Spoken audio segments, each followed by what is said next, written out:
বন্ধুরা, আপনার একজন স্মল মাল্টি ইউটিউব চ্যানেল। তো বন্ধুরা, বছরের তো প্রায় শেষের পথে।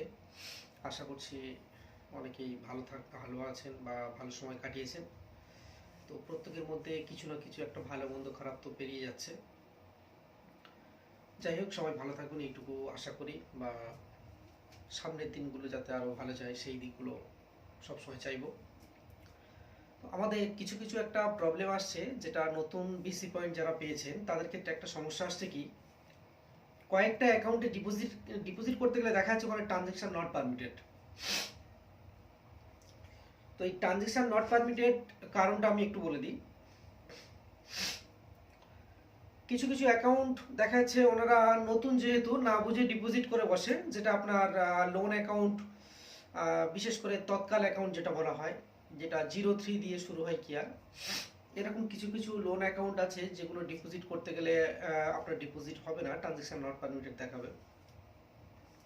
বা কিছু আরডি অ্যাকাউন্ট আছে সেটাতেও ডিপোজিট করতে গেলে দেখা যাবে এরকমই ট্রানজেকশন নট পারমিটেড। তো এই ট্রানজেকশন নট পারমিটেড যে অ্যাকাউন্টগুলো আসবে, আমি বলবো একবার ডিপোজিট যদি নাও হয় দ্বিতীয়বার ট্রাই করবেন না। ব্রাঞ্চে গিয়ে আগে জানবেন বিষয়টা কি আছে, তারপরে ট্রাই করবেন। তো এবার দেখা যাচ্ছে আরও কিছু কিছু অ্যাকাউন্ট আছে, নতুন এসবি অ্যাকাউন্ট, সেভিংস অ্যাকাউন্ট, সেখানেও এরকম ট্রানজেকশন নট পারমিটেড শো করছে। তো এই অ্যাকাউন্টগুলো সিআরএম মডিফাই না করা পর্যন্ত কাজ করতে পারবে না। সিআরএম মডিফাই করতে গিয়ে আবার ওখানে আরও আরেকটা সমস্যা আসছে। বিশেষ করে এখন তো অ্যাকাউন্টের সমস্যাটা খুব একটা নেই আর। সিআরএম মডিফাই করতে গেলে ওখানে দেখাচ্ছে যে অ্যাকাউন্টগুলো বিসি কেওয়াইসি হয়ে আছে সেই অ্যাকাউন্টগুলো কাজ করা খুবই সমস্যা হচ্ছে। তার আধার লিঙ্ক করা যাচ্ছে না যতক্ষণ না ওই সিস্টেমটাকে ডিলিট করা যাচ্ছে। আবার সব ব্রাঞ্চে এই কাজগুলোকে অ্যাভেলেবেল করেও দিতে পারছে না। কয়েকটা ব্রাঞ্চ বা যারা ব্রাঞ্চ ম্যানেজার বিএম আছেন ওনারা হয়তো এক্সপার্ট, যেহেতু সেই হিসেবে হয়তো কিছু কিছু কাজ কমপ্লিট করে দেয়, বা অনেক ব্রাঞ্চ করে উঠতে পারছে না। যেমন বর্তমান আমার নিজেরই কাছে 2-3টা অ্যাকাউন্ট আটকে আছে, আমি ক্লিয়ার করতে পারছি না। তো সেই অ্যাকাউন্টগুলো অনেকে দেখবে কাস্টমারকে আবার অ্যাকাউন্ট ওপেনিংয়ে ফিঙ্গারপ্রিন্ট দিলেন, অটোমেটিক্যালি তার ফর্ম ওপেন হয়ে যাচ্ছে, আবার নতুন ওপেনিং হবে।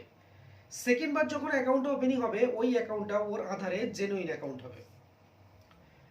প্রথম যে অ্যাকাউন্টটা আছে সেই অ্যাকাউন্টটা যদি কোনো কাজে ব্যবহার করে বসে, তো তাহলে ওই অ্যাকাউন্টটাকে কাজ করা ডিঅ্যাক্টিভেট করা মুশকিল আছে, যেহেতু সে অলরেডি কাজে লাগিয়ে দেবে। কাস্টমারকে একবার যাচাই করে নেবে যে যদি কোনো কারণে ওই অ্যাকাউন্টটা সে প্রথমে কাজ না করে থাকে, তাহলে সেকেন্ড অ্যাকাউন্টটা নতুন ওপেন করার পরে সেই অ্যাকাউন্টটা নিয়ে কাস্টমারকে দিয়ে দিতে পারেন, বা ওই অ্যাকাউন্টের টোটাল ফর্ম কাস্টমারের থেকে বই হিসেবে তুলে নেবেন। এটা একটা অপশন, আমি আমার মতো করে বললাম।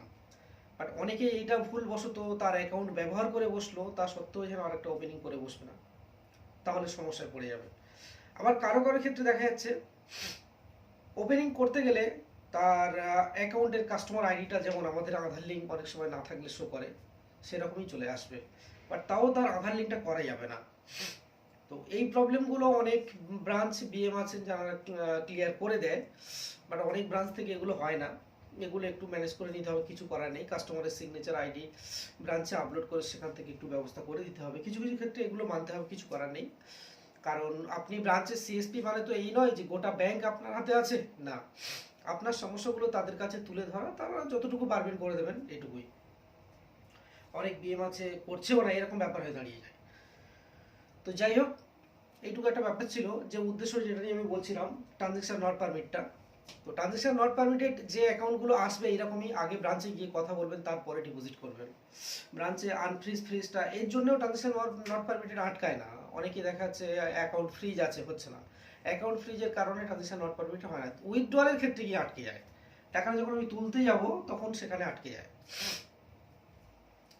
তো বন্ধুরা, যাই হোক, সব ভালো থাকবেন আশা করি। বছরের শেষ তো, নিশ্চয়ই আশা করছি সবার সুন্দর কাটবে বা কেটেছে। আরও নতুন নতুন ভিডিও তথ্য নিয়ে আসবো।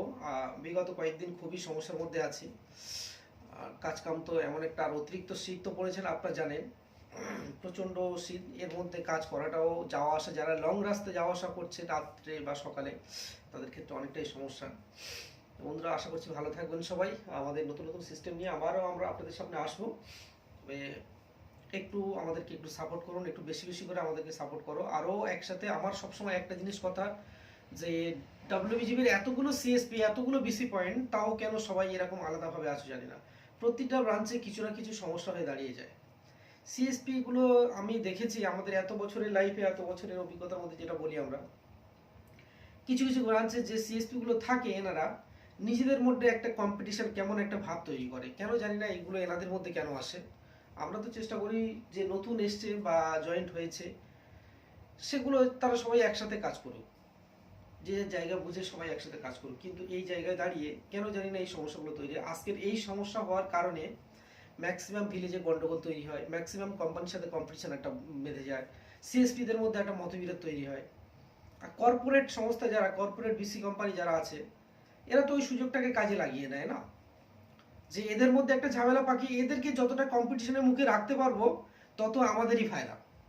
ব্যাংকও জানে, আর কর্পোরেট বিসি কোম্পানি যারা আছে এরাও জানে যে আমরা বিসি পয়েন্ট, কারণ আমরা তো অ্যাকচুয়ালি কি বলতো, বিশেষ করে বাঙালি না, 5,000 টাকার মধ্যেই আমরা খুব হ্যাপি, এটাই হলো ব্যাপার।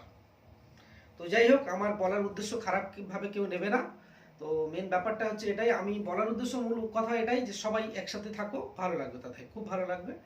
কারণ সামান্য কিছু টাকা রোজগার করতে গিয়ে আমরা দেখেছি আমরা নিজেদের জায়গাগুলোকে নষ্ট করি, আর আমাদের নিজেদের ভুলের কারণে ব্যাংক অর্থাৎ কর্পোরেট বিসি কোম্পানি যারা আছেন তারা সেই সুযোগটাকে কাজে লাগায়।